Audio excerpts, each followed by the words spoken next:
Good morning, Malacañang Press Corps and guests. Welcome sa press briefing ni Presidential Spokesperson Harry Roque. Good morning, sir. Ay, magandang umaga sa inyong lahat. Magandang Lunes na umaga. Well, alinsunod po sa ating pangako ng isang linggo na tayo po ay tutulong na ipahatid sa taong bayan ang tunay na mabuting balita sang-ayon dito sa train. Naimbitahan po natin ngayon ang ating Secretary of Finance, si Secretary Carlos Dominguez III, at kasama po niya ngayon ang kanyang mga Undersecretary na si Undersecretary Carl Kenrick Chua and Undersecretary Antoinette Tioncon. No?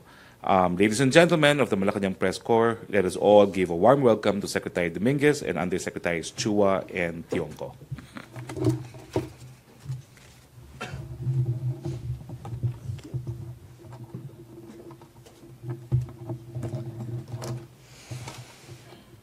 Fellow workers in government, friends in the media, good morning.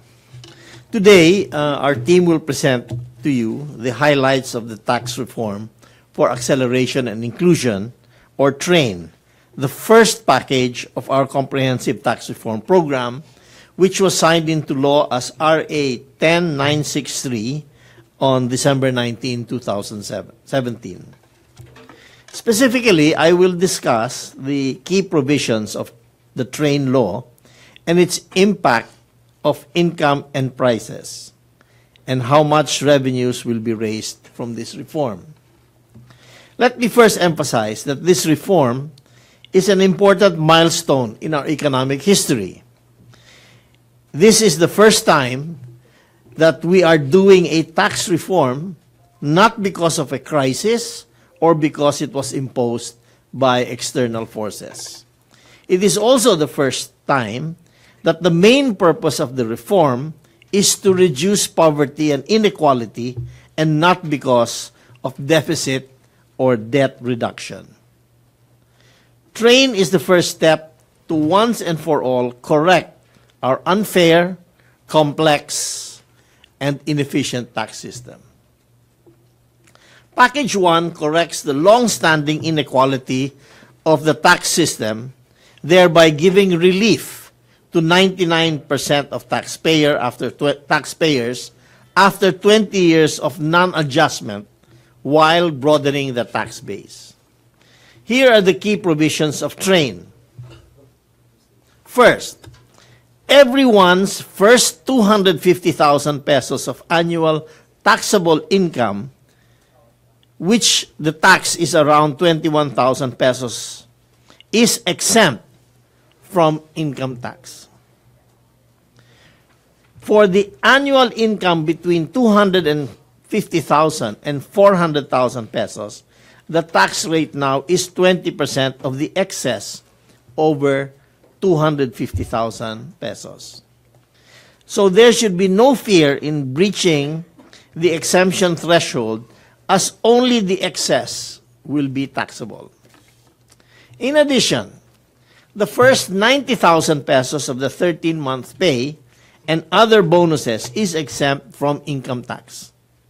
99% of taxpayers will pay less income taxes.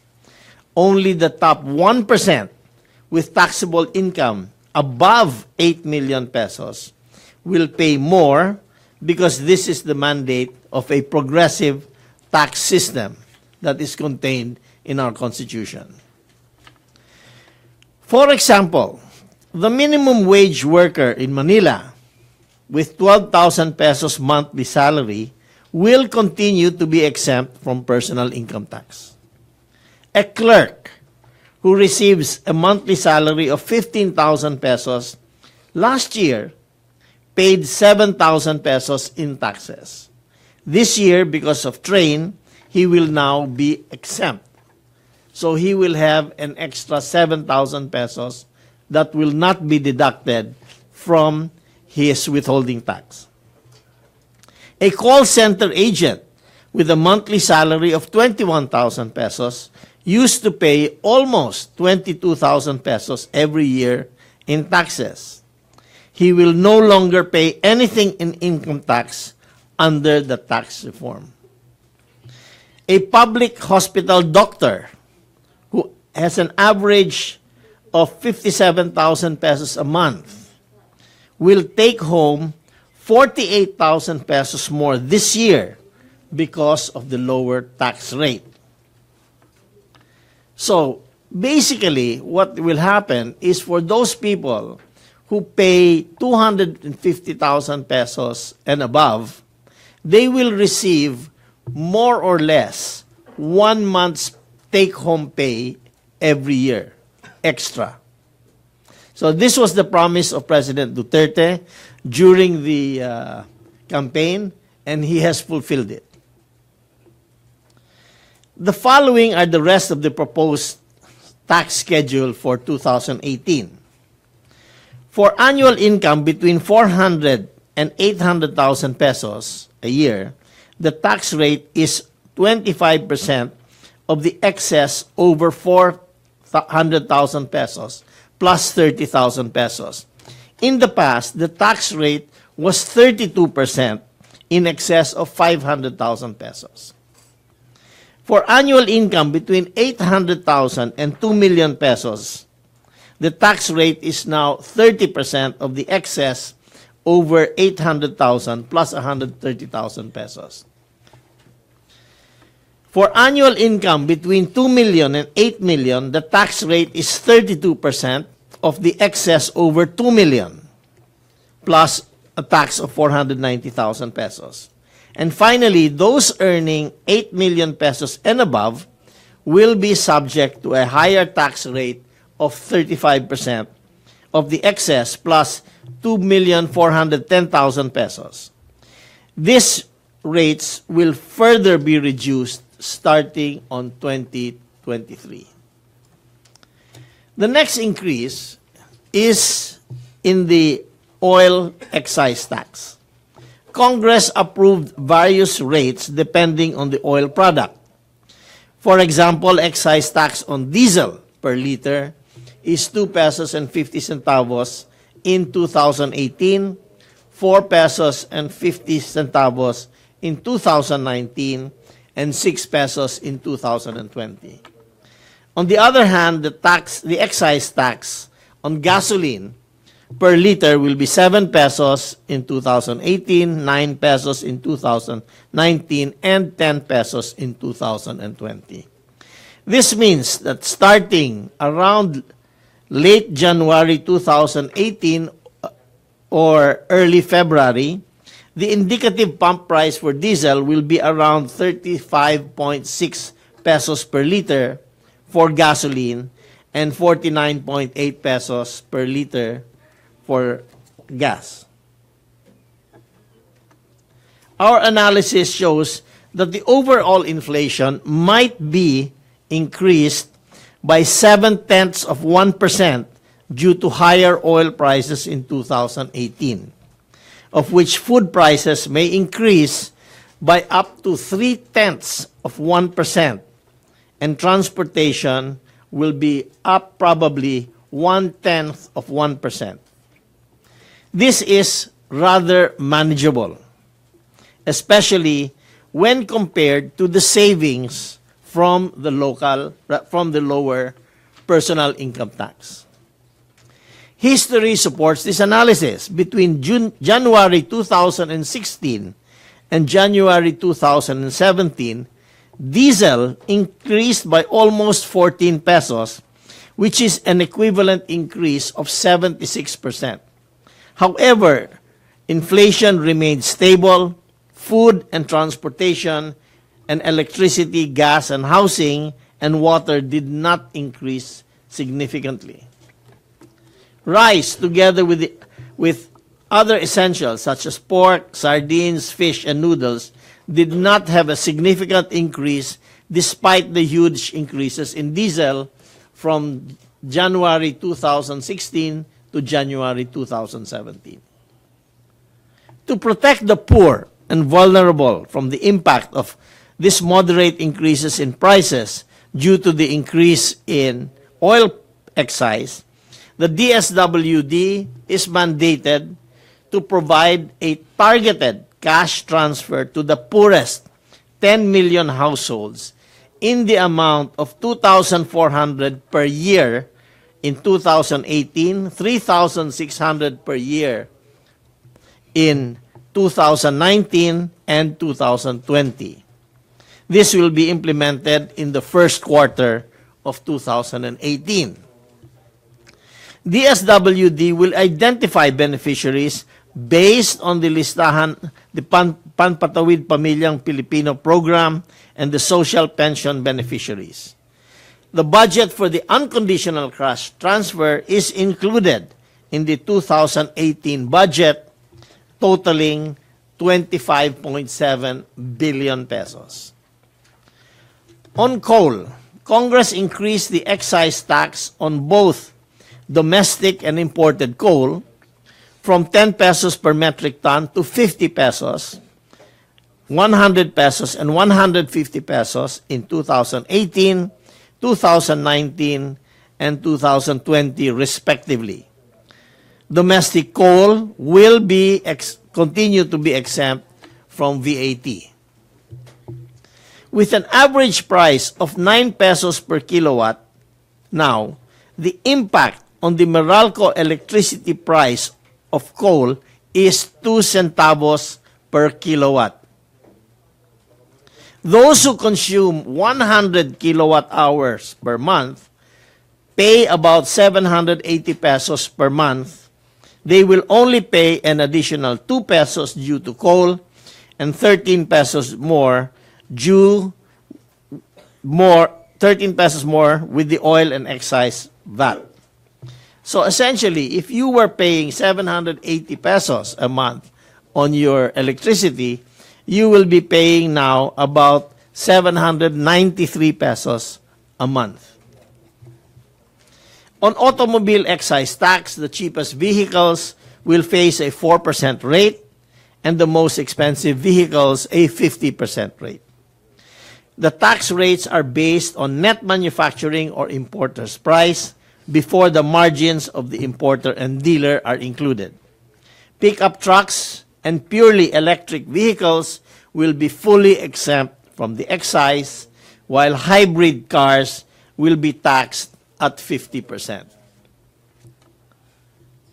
On the sweetened beverage tax, Congress approved a rate of 6 pesos per liter for drinks containing caloric or non-caloric sweetener and 12 pesos per liter for drinks containing high fructose corn syrup. For example, the price of 1 liter bottle of regular soft drink will increase from 30 pesos to 42 pesos, while 1 liter of diet soft drink will increase from 30 pesos to 36 pesos. This tax will minimize the consumption of soft drinks, as this is not good for your health. The 3-in-1 coffee and milk will be exempted. To simplify the VAT system and make it fairer, Train has repealed 54 out of 61 special laws with non-essential VAT exemptions. Cooperatives will remain exempted. Starting this year, condo and association dues will also be exempted. On the other hand, medicines for diabetes, high cholesterol, and hypertension will be exempted starting 2019. The exemptions for PAGCOR and casino, domestic coal, renewable energy, credit surety, countryside barangay business enterprise, mini hydro, and tourism will not be removed. Purchases of senior citizens and people with disability continue to be exempted from VAT. For the average Filipino, this will not have an impact as the removal of exemption will only affect groups enjoying it. While with Train, Congress passed 2/3 of what is needed, of the needed revenue for 2018. They are expected to pass Package 1B within the first quarter of the year to help us achieve our revenue and deficit targets. These include estate tax amnesty, general amnesty, motor vehicle tax, user tax, and relaxation of bank secrecy and automatic exchange of information. Let me now briefly mention the fiscal impact of TRAIN. Over the course of 5 years, we will raise over 786 billion pesos in revenue with this law. These revenues will fund the President's priority social and infrastructure programs. In Package 1, Congress passed two-thirds of the needed revenue for 2018, and it is expected to pass the balance in early 2018 to help us achieve our revenue deficit targets. This year, we aim to generate a total of 129 billion pesos in revenue, with 89.9 billion under Republic Act 10963 and the balance of 38.9 billion pesos under Package 1B. To have an idea what the tax reform can fund, it can fund 629,120 public school classrooms, or 2,685,101 public school teachers, or 60,483 rural health units, or 484,326 barangay health stations, or 1,324 provincial hospitals, or 35,745 kilometers of paved road, and 786,400 kilometers of temporary bridge upgrades, and 2,665,763 hectares of irrigated land. All these will help improve people's lives. Package 1B is crucial to keep the 3% of GDP deficit target. To meet this target for the rest of the administration, we will need to pass packages 2 to 5. No succeeding packages means either a breach of this deficit, which will hurt our economy, or a cut in government spending, possibly compromising the President's infrastructure program. To end, let me highlight the next packages of the Comprehensive Tax Reform Program. Within this month, we will submit to Congress our proposal for Package 2, which will lower corporate income taxes and modernize fiscal incentives.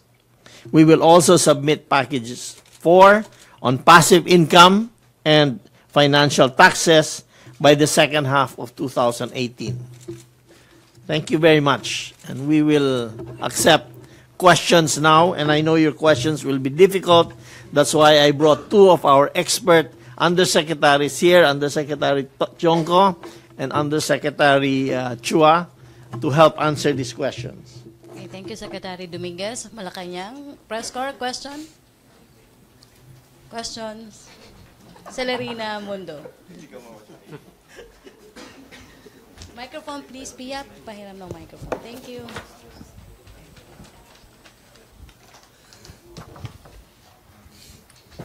Good morning. I'm Celerina Monte from Manila Shimbun, Japanese newspaper. Sir, you have mentioned that Package 2 will be submitted within the month and 4 will be by the middle of this year. How about 3 and 5? I believe there are 5 packages. When do you intend to submit that? Yes. Package 3 will be also submitted within the year. And Package 5, we will see if we will still need revenues for Package 5. Some of Package 5 features have already been included in Package 1. How much do you intend to get from all these packages once approved? Our infrastructure program is about 8 billion pesos. 8 trillion. 8 trillion pesos, okay? It is not wise to borrow everything. It's just like any business. You have to have your own capital. And this is our capital. So we would like to raise more or less something in the area of 2 trillion. pesos for this, around 25% of the total. Just like any business, when you put it up, you have to put up your own capital, or else you will be borrowing too much. So how much would be the impact, for instance, on inflation and other services, if ever? Our estimates, and these are confirmed by the estimates of the Central Bank and the NEDA, it will increase by about 0.7%. No, overall, all the tax packages. About that. Around that much. Because the other tax packages are not so much increasing taxes. It is just making it fair. I'll give you an example, okay? For the taxes on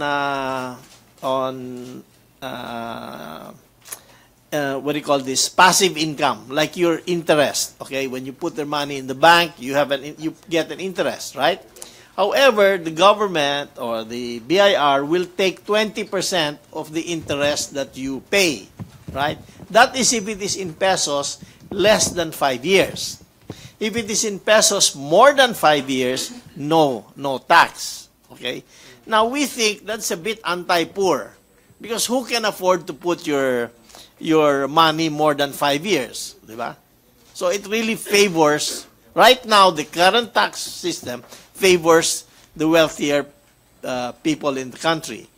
Another example, if you have dollars, right, and you deposit the dollars and earn an interest, the tax is only 7.5% withheld. So we want to take a look at all these different taxes and make it more fair.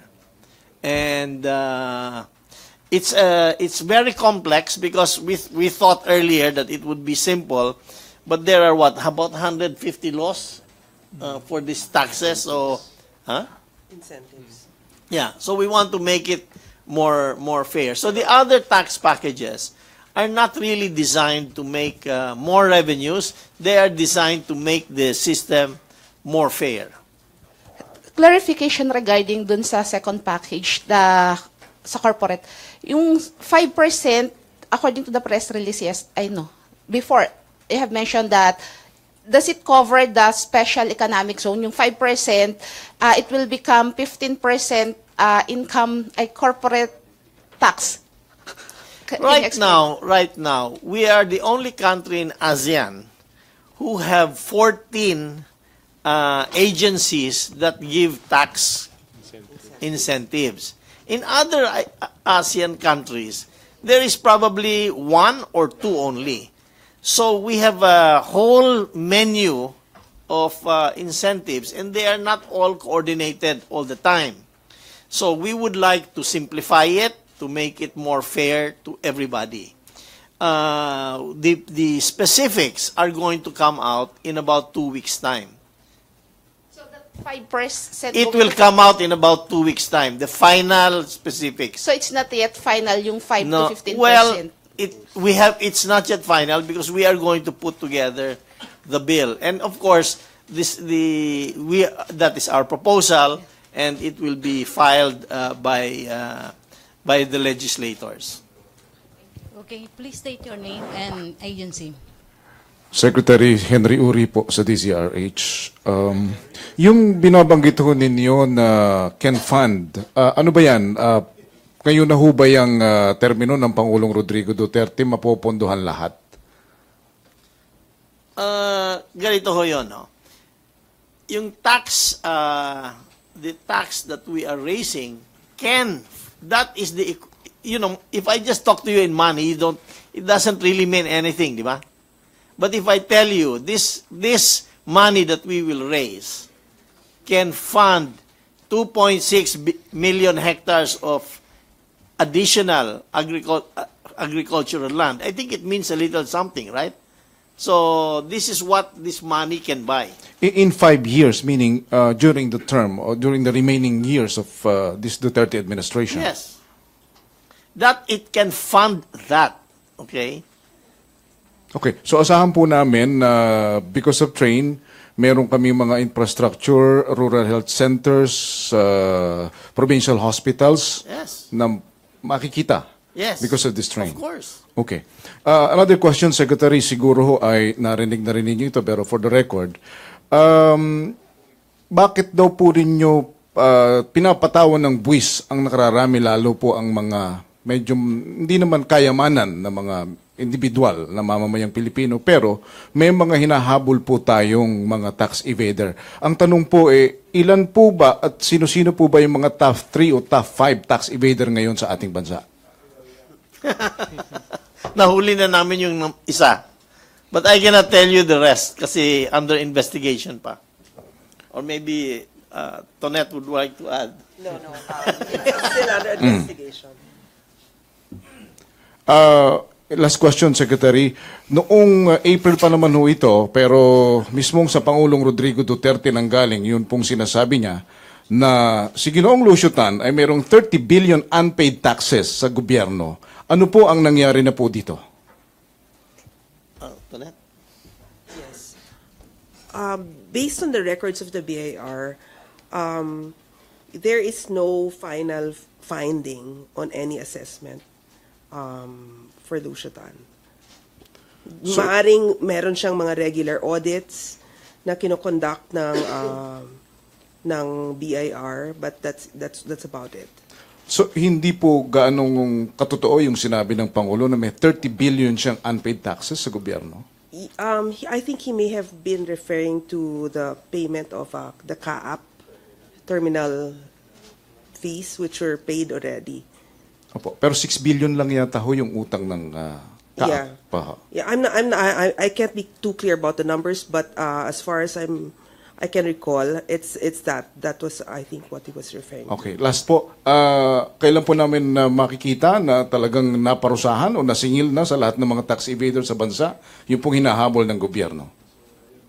We don't have, right now, we have not caught all the tax evaders, but we caught the biggest one. Okay? We caught the tax evader who was penalized 30 billion pesos. And that was Mighty Cigarettes. And Mighty is no longer in the business. Their business was taken over by somebody, by another company, and no jobs were lost, but the government collected 30 billion pesos. No, actually 29.5 billion pesos and another half a billion pesos coming in April. Alright. Salamat po. Good morning, Secretary. Mikael Flores po of Nikkei. Sir, based on past DOF pronouncements, I think Package 2, do you plan it to be revenue neutral? So, is it still the direction that? Yes. Okay. So, with that, sir, can you enlighten us on how much revenue forgone does the government incur on an annual basis with all the incentives that we're granting to some firms, and We don't have the total number yet. Some items are still being computed, but what we have is around 300 billion pesos a year. Yeah. We have not yet computed the local business tax that was foregone, and we have not yet computed the leakage that exists. But we know that from income tax, customs duties, import VAT, local VAT, it is around 301 billion pesos a year. and you mentioned also that there are a lot of investment promotion agencies which grant different Yes, kinds of 14. incentives. 14. No? 14, no? 14 investment promotion. So under Package 2, do you plan to consolidate all these into just a single agency which will grant incentives? No, what we plan to do is we plan to expand the coverage of the Fiscal Incentives Review Board to cover all the incentives given, not only the incentives given to government agencies. And last from my end, you warned in your statement, Secretary, that the government is at risk of breaching its 3% deficit program if if the subsequent train packages are not enacted. So No, I did not say that. I said the government will not breach the 3%. No, I mean, if the train packages are not passed, Then there we is- have two options. We can pass more laws, or we can reduce expenses. Thank you. Okay, thank you, Pia. Good afternoon, Secretary. Just want to ask for concrete or specific projects that we might have already earmarked that will be funded by the first tax reform package. We know that these will go to infrastructure and development projects, but do we have specific projects? Yes. Which ones? Right now, we have the Kaliwa Dam, we have the Chico River Dam, we have the train between Clark and Calamba. We have the train, the railway between Digos and Tagum. And we have numerous road projects. We can give you a list from the NEDA. I'll get the list from the NEDA and provide it to you. Sir, safe to say all the NEDA approved projects will be funded by Yes, the of tax course. reform Yes, package. of course. Sir, next question. Has Malacanang seen the other packages? Has the President seen the other proposed packages? He's been briefed, yes. And so the package 1B will be sent to him first before to Congress? Before being No, sent to no. Congress? It's already there. It's already in Congress. Okay. Yeah. Sir, can we expect the President to also certify as urgent? Yes. Those others. I think that has He been committed. certified as urgent already. No, it's only for We have to recertify it. Yeah, okay. Yeah, he will. Sir, he's committed to doing that. I believe so. Okay. Okay, question, MPC? Ace Romero, happy birthday. Birthday po niya today.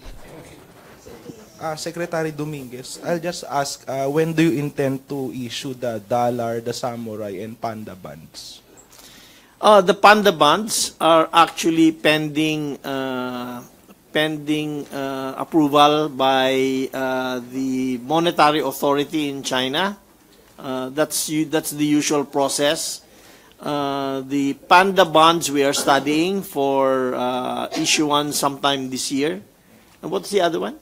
Samurai, and if you intend to float samurai Yes, bonds. yes. So, sorry, the samurai bonds are being considered for sometime towards the end of this year. And do you intend to float dollar bonds also? Yes, in fact, that will happen between now and February. So how much do we intend to raise from these issuances? What? Those 200, roughly $215 million equivalent in renminbi for the panda bonds. The Japanese samurai, not sure yet. And the bonds for that we will issue for the U.S., more or less the same amount as last year. Thank you, Secretary. Joseph Morong? Sir, good morning. You mentioned kanina, no, late January or early February dapat mararamdaman yung effect ng train on the oil excise taxes, oil prices. Pero meron na mga recent increases, di ba? So it will be this increase on top of the ones we're going to have. No, we are saying the increases due to the additional excise taxes will be felt upon the withdrawal or consumption of all the taxes of all the fuel that was withdrawn prior to the train.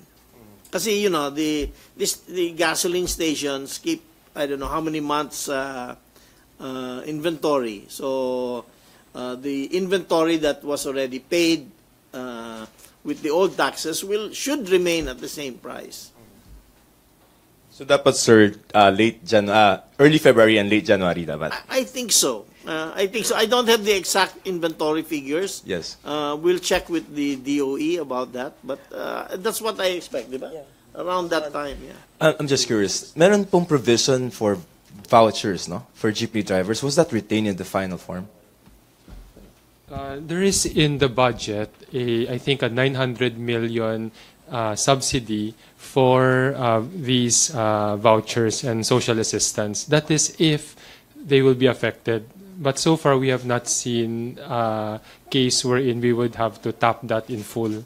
Because as Secretary mentioned, when diesel increased by 14 pesos, last year we have not seen food prices go up. In fact, the jeepney fares increased by only 1 peso. No, I also want to point out something. You know, when the price of fuel was 56 pesos, now 44 pesos, right? The 56 pesos. There was an increase in. This was several years ago. There was an increase in transportation cost by 850. When it went down to 36 pesos, they did not reduce it by 850, did they?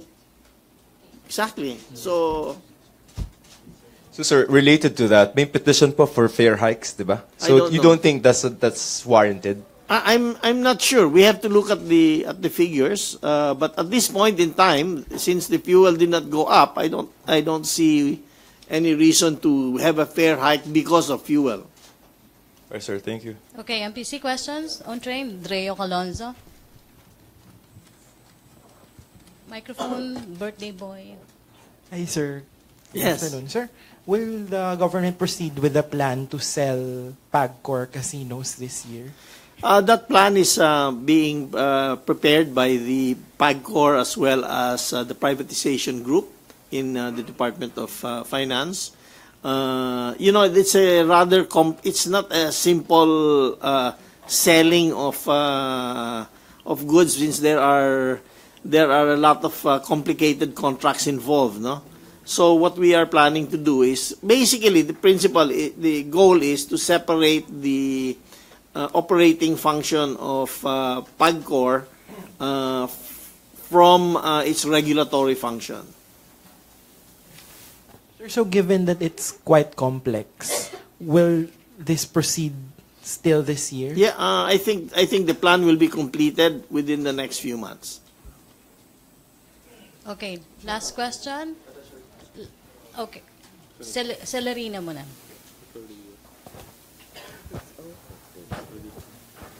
Sir, follow-up ko lang yung sa Marawi Band.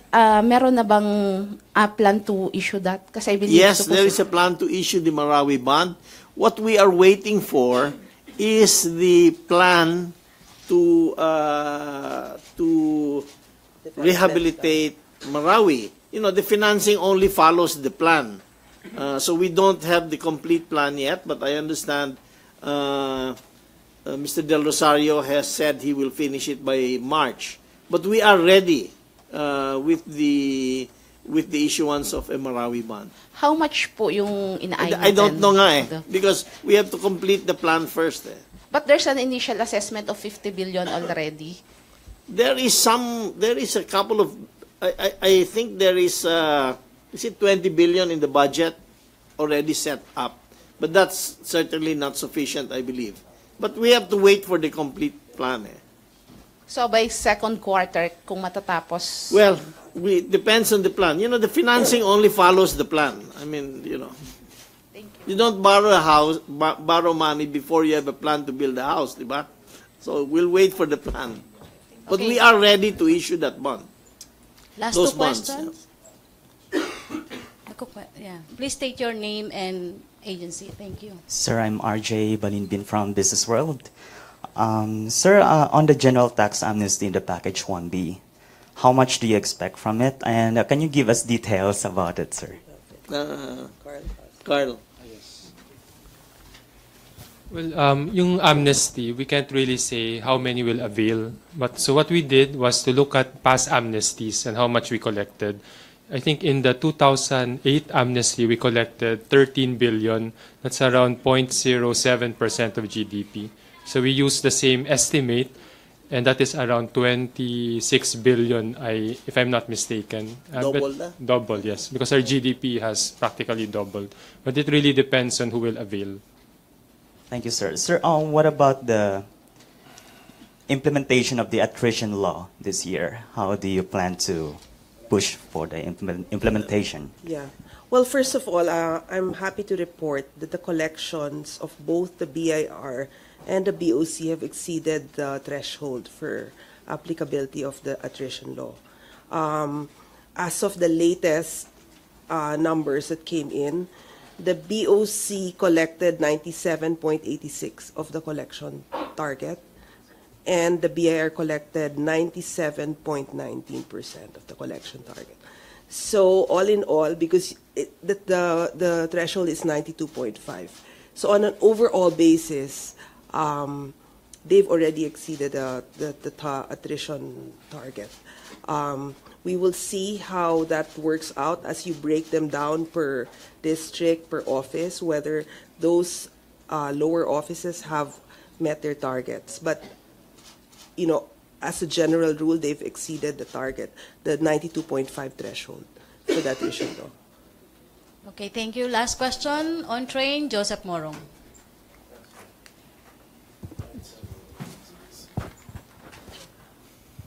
Just on the 900 million subsidy vouchers, if and when you're going to need to dip into it, how are you going to avail if you're like maybe a jeepney driver? I think this is something we will have to ask DOTR and LTFRB. The details I'm not certain, but we have put in place that money so that that can be tapped when needed. Cool, thank you. Okay, thank you. MPC, okay na? Okay, thank you, Secretary Dominguez. The demo, sir. Yes. We want to show a demo. Huh? It's on our website, if you don't mind. It will show you how much tax you will not pay, and we also have an estimate on how much increase in expenses you have. But it does not take into consideration the marginal propensity to consume. Okay? Because I know people, when they have more money, they spend more. Okay? So this one is just, don't spend more money. Okay? So here. So where's the... Here. Yeah. Go ahead. Basically, you have heard many questions about what is the total impact of the train. So there is the positive part, which is the lower income tax. And there's also the slight increase in the prices that you have to pay because of the small inflation.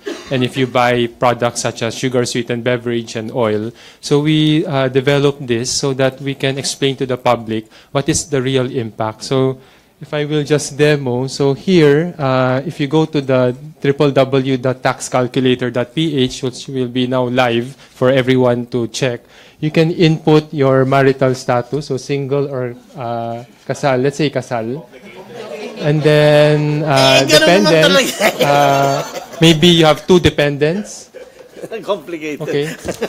Now, okay, under the current tax system as of this year, these 2 do not matter, but because we are comparing with the previous system, which takes into account your marital status and your dependents, you have to input that.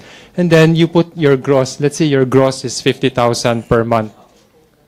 And then you are private sector, and then your spouse, because you file together, is, let's say, 30,000. Okay, and then you click the calculate, and it is as simple as that. What you will see here is the SSS, PhilHealth, and Pag-ibig contributions for the husband and the wife. Then if you go up again, here it will compute the old and the new income tax system. So under the old, you pay 15,000 tax. Under the new, you pay only 7,360. So combined, you will have 8,050 per month savings, or 104,000 peso more or less per year as a husband and wife. So that is the positive benefit of train. And you have heard that maybe this will not be enough to cover all the expenses. So we calculated, if you go down, the impact on your expenses due to the VAT, the automobile, the sin tax, this is the tobacco, cash transfer. If you are poor, you get something. Oil, sugar, sweetened beverage, and inflationary effects. So we did not invent this. We looked at what a typical household, given your salary, consumes as you report it in the triennial family income and expenditure survey. And if you add them all up, you will pay only 1,322 per month, or 15,000 per year. So here you will see your monthly savings. So 8,000 because of the lower income tax and additional expense. So you will still have a net gain. So what we believe is for the majority or supermajority of Filipinos, 99% will truly benefit. Net effect is positive. So you can try this, and we invite the public Yeah, to you can go up. try it. Should try Okay. it. Thank you. Okay, Of course, the BIR is watching you. Sa PI. Okay, thank you, Undersecretary Carl Chua. Thank you, Undersecretary Antoinette Yongko. And Secretary Carlos Dominguez. Presidential Spokesperson Harry Roque. Okay, thank you, thank you. If you have more questions, you can call us anytime. MPC question for Secretary Roque, you have? No, wait. I have good Okay, news sir. first. We have lots of good news, okay? So, thank you. Thank you. Let me begin with our Monday good news.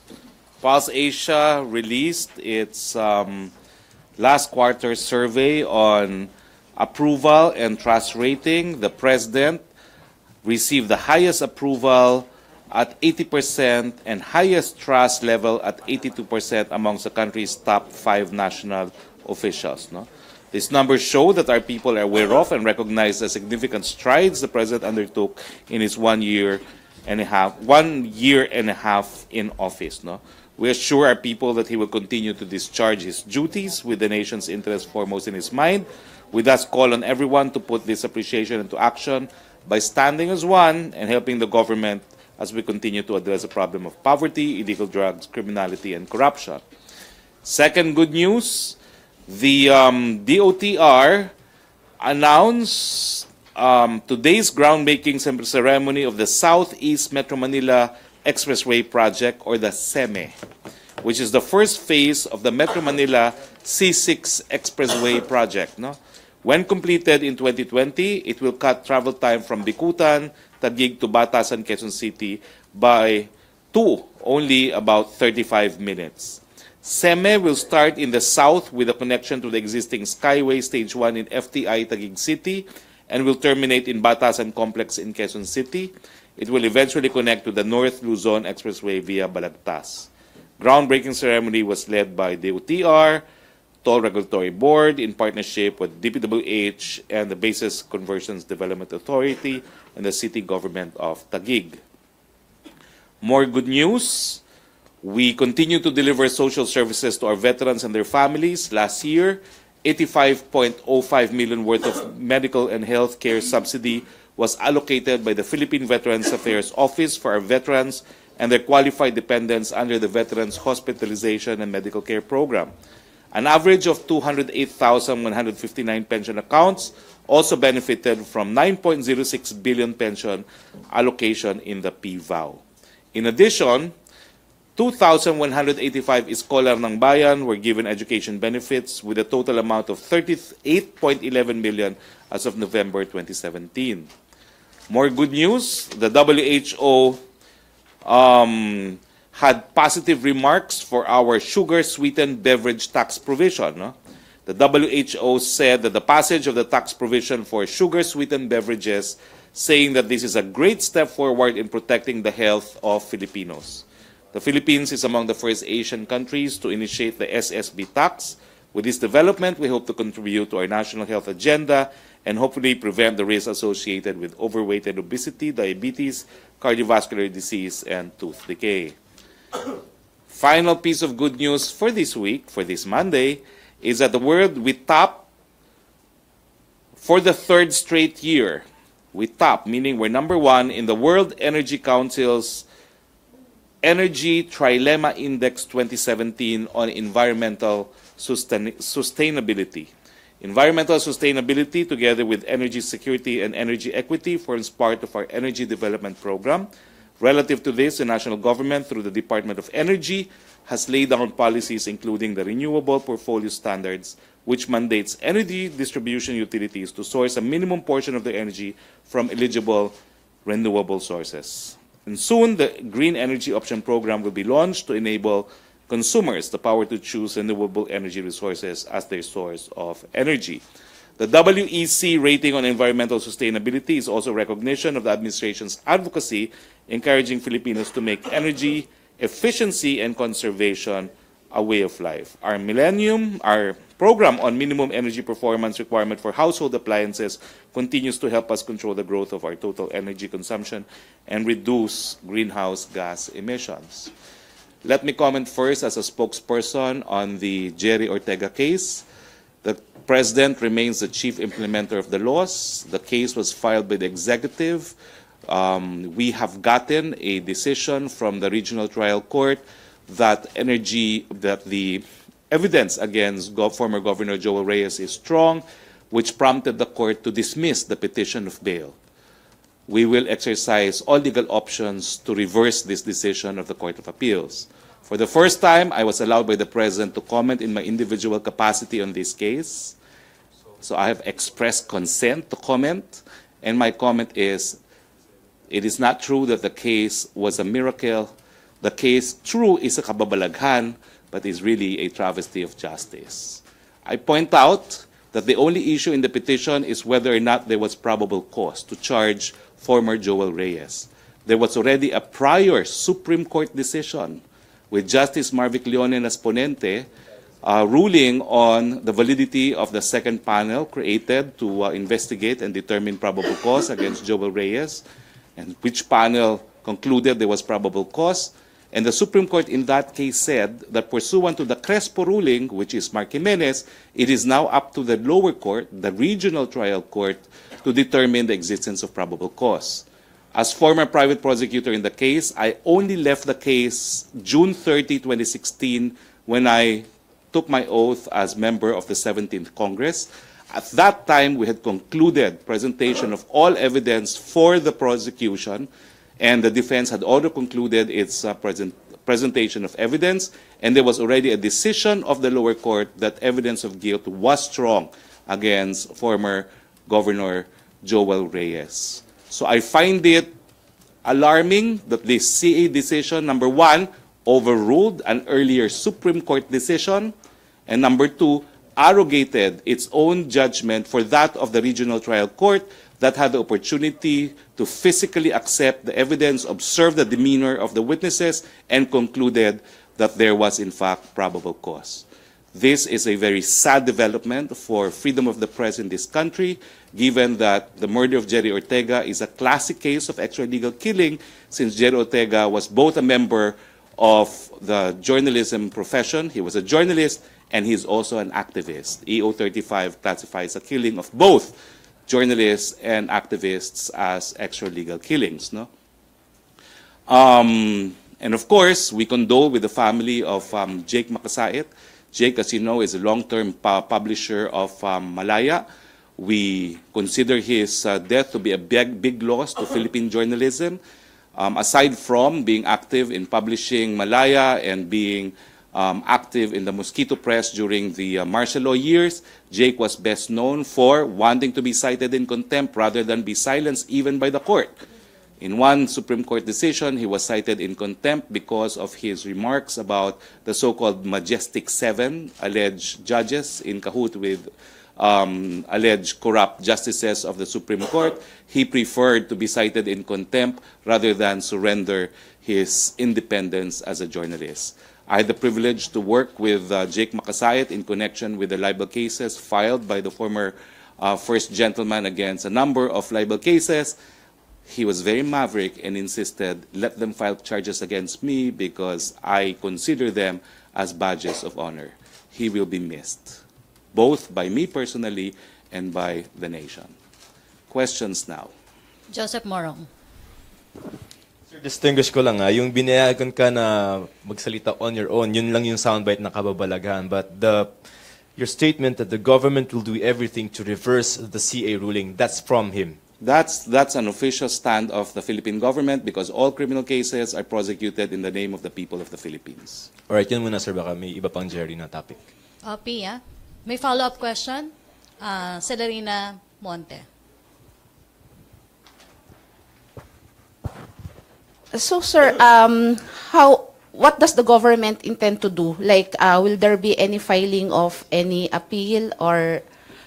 Because of my awkward position, I can say that I think the the government will exhaust all remedies, including filing first of a motion for reconsideration, having said that there was a prior Supreme Court decision that it is up to the regional trial court to determine the existence of probable cause, which had been already determined by the regional trial court. I intend to invite Solicitor General Calida and Secretary of Justice this week to address not just this case, but dismissal of some of the high-profile drug cases. Sir, apparently the decision of the CA, it stated that there was no evidence, and those circumstantial evidence presented by the Solicitor General, parang the CA found them na hindi daw siya acceptable. Like for instance, yung flight, it's not really an indication na a crime was committed, that's why he left the country. And the passport issue, it's another matter daw, yung paggamit niya ng fake passport. I will answer that in my personal capacity. Of course not. I presented the evidence myself under the control and supervision of the public prosecutor. Every point that the witness Bumar testified to was corroborated by other evidence and other testimonies, other witnesses. There is nothing in the testimony of Bumar that was not corroborated by another witness or by physical evidence. We made sure of that. So I dispute that. We did not rely on circumstantial evidence. Yes, we relied on the testimony of Bumar, but also at every material point of the testimony we felt, and the regional trial court agreed that we were able to prove matters testified on by Bumar by other independent evidence, prompting the regional trial court to rule that evidence of guilt is strong and therefore he's not entitled to bail. Sir, specifically cited rin yung 300,000 supposedly left when 6 armed men chased them. Supposedly that would be corroborated raw by the other witnesses, and yet that important incident was not corroborated by the other witnesses. It's only Edrad, or it was only Bumar who claimed about that incident. Well, you see, it was only Bumar that lost the money. But what were the corroborating evidence? No, the corroborating evidence include the testimony of Marlon Recamata, who testified on the organization of the hit squad. There was also the testimony of Mr. Arandia and Mr. Armando Noel on the procurement of the murder weapon, the constant communication between them and Bumar, and the surveillance conducted on Dr. Ortega, the payment for the job, and the procurement of money from the house of Mario Reyes from Ava, and we even had physical evidence of the entry in Ava, and the escape of the suspects. Of course, the declaration of the Court of Appeals that flight does not necessarily mean guilt runs contrary to bulk of jurisprudence, very clearly ruled upon by the Supreme Court that flight is evidence of guilt. Sir, last, do you think the CA just became choosy in defending its decision? I do not know how they came up with this decision, but it was not unanimous. They've had to create a special division because 2 lady justices dissented from the decision. Okay, thank you, Celerina. Other issue, last question? Other issues. Pia? Follow-up ka, Henry? Other issues. Pia? Sir, there was a petition filed by the NUPL seeking to, asking the courts to rule as unconstitutional the martial law extension. And they were saying that this is because martial law extension is more a threat against dissenters and activists than actually meant to quell an actual rebellion. Any comments on this from Malacañang? Well, we can certainly defend martial law as it has been reviewed already by both houses of Congress, and both houses of Congress voting jointly concluded that there is both factual and legal basis. 2 branches of government have already ruled that martial law is constitutional, and we're confident that the Philippine government, the executive, can defend this position in the Supreme Court as well. Certainly, since martial law has been imposed twice already, we have not had any documented cases of persecution against anyone. Sir, I think this is coming from the sentiment that the NPA were identified, as well as the legal fronts, identified in the request for extension as targets of martial law, differing from the previous requests for martial law. I think the branding the NPA as terrorists is separate and distinct from martial law. They were branded as terrorists because they are terrorists. Okay, thank you. Last three. Henry to be followed by Pia, then RJ, last Joseph Morong. Secretary, on about train pa rin, although ito naman is side ng palasyo, meron hong gagawing challenge si Congressman Antonio Tinio sa Supreme Court. Sinasabi niya na regressive, anti-poor itong train at kinu-question niya yung procedural matters noong pagka-aproba nung ratifikasyon ng batas. Ano ang sagot ng Malacanang dito? Well, of course, this is a law duly enacted by Congress. It enjoys the overwhelming presumption of constitutionality. But going beyond the presumption, number one, on the issue of regressive, I think Secretary Dominguez and his team were able to answer that. It can't be regressive because the poor and the middle-income earners stand to benefit from train. And secondly, on the challenge on the procedural aspect of it, this is a decided case, Astoria versus Villegas, enrolled bill doctrine. As soon as the Senate President and the House Speaker affix their signature, it is a certification that all processes have been complied with, and that's entitled to much respect on the part of a co-equal branch of government, which is the courts. All right. Enrolled Bill Fury, Astorga versus Villegas. Pia Thank you, sir. Gutierrez. Pia Gutierrez. Sir, regarding the allegations against CHED Chair Patricia Licuanan on her foreign trips, first, sir, is the President aware of these allegations, and what can he say about these allegations? I believe she traveled 8 times in the past few months, and did she actually secure the authority of Malacanang for her to travel, sir? She said so, but what I'm not sure as of now is, number one, if there's been a formal complaint against CHED Chair Licuanan, and number two, if it's been received by PMS. Unlike other cases, there were actual complaints received by PMS, duly furnished our office. No? I'm not sure there is such a complaint, although I'm aware that Congressman Nograles recently spoke out against these trips. Needless to say, the President always looks on and investigates all these reports. It would help if it's formally filed. All right, sir. Sir, on another topic, aside from the Pulse Asia report, may lumabas na rin po na SWS survey, and it showed that 70% of Filipinos believe that President Duterte is a better president than former President Pinoy. What can Malacanang say about this? I think the survey proves what we already know as a fact. Okay, thank you, Pia. Incidentally, in addition to 70% believe that he's a better president, 86% believe that the president is taking on the right direction. That's again a fact. Thank you, sir. Thank you. RJ? Sir, Senate President Pimentel said last Saturday that he will soon file a resolution on CONAS for federalism. Was CONAS discussed in the palace? No, it has never been discussed in the palace. Of course, the president has expressed a preference for CONAS, but there has not been any formal discussion. It is a decision made by Congress itself.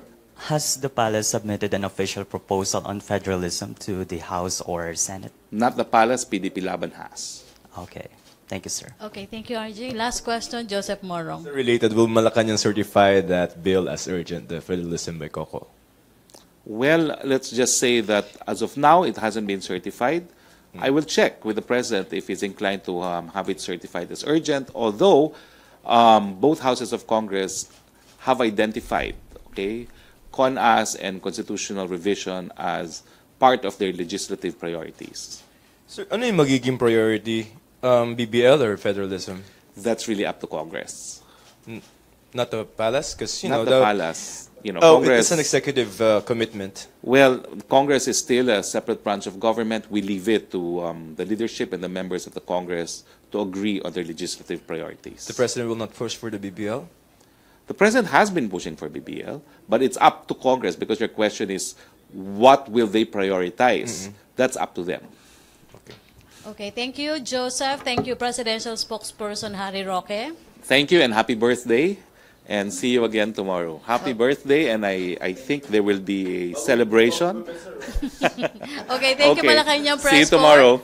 Back to our main studio sa Radyo Pilipinas and People's Television.